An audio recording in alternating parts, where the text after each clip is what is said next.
অনুসিদ্ধান্ত অনুসিদ্ধান্ত 3 ছিল a প্লাস বি তার হোল স্কয়ার সমান a মাইনাস বি তার হোল স্কয়ার প্লাস 4ab। অনুসিদ্ধান্ত 3 এখানে a প্লাস বি তার হোল স্কয়ারের সাথে a মাইনাস বি তার হোল স্কয়ারের একটা সম্পর্ক ছিল। এখানে উদাহরণ 4টাও সেরকম অনুসিদ্ধান্ত অনুসিদ্ধান্ত 4 আছে হলো, তাহলে a মাইনাস বি তার হোল স্কয়ার সমান কি লেখা যায়? a প্লাস বি এর সাথে একটা সম্পর্ক তার হোল স্কয়ার মাইনাস 4ab। এটা আসলে কিভাবে? প্রথমত এই সূত্র ভাঙায়ও হয়, অথবা এই সূত্রটারে জাস্ট এই 4ab টা এ পাশে আনলে মাইনাস হয়ে যায়। 4ab টা এ পাশে সমানের, এ পাশে প্লাস আছে, এ পাশে আসলে মাইনাস হয়ে যায়। তাহলে এই অংশটা আর এটার সাথে এটা ওরই মাইনাস। তখন অনুসিদ্ধান্ত এটা 4।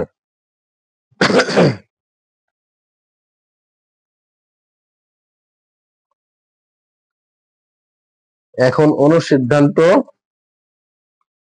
5 পাবো। অনুসিদ্ধান্ত 5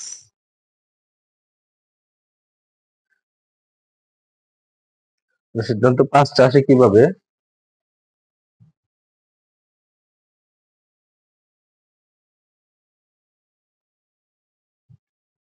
অনুসিদ্ধান্ত 5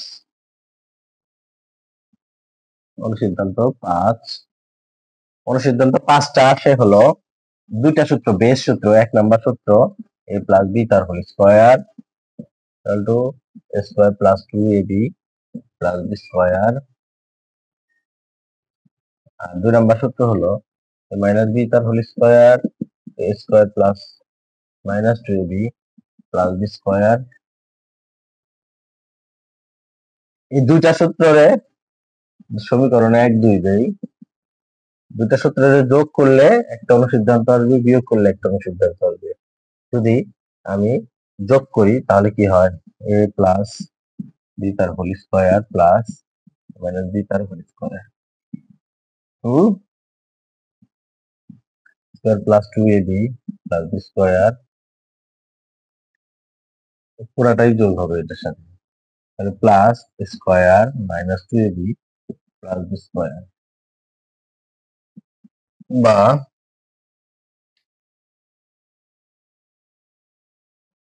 প্লাস বি তার whole square plus minus B তার হোল স্কয়ার।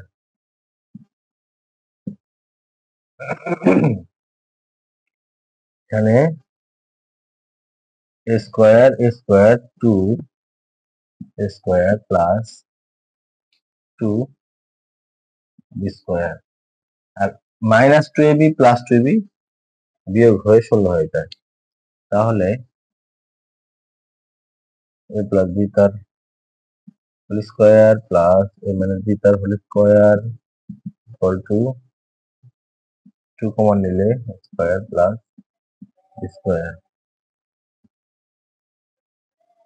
এই 2টা এই পাশে আসলে ভাগ হয়ে যাবে, ভাগ হবে পুরা সংখ্যাটার উপরে, তাহলে এটা থাকবে না। তাহলে আর একটা সূত্র আমরা পাইলাম, স্কয়ার প্লাস বি স্কয়ার সমান হলো, এইটা যেহেতু পুরা অংশের উপরে ভাগ, সেহেতু দুইটার উপরে আলাদা আলাদা ভাগাকারেও দেওয়া যায়। বিটার whole square by 2 plus a minus বিটার হোল স্কয়ার বাই 2।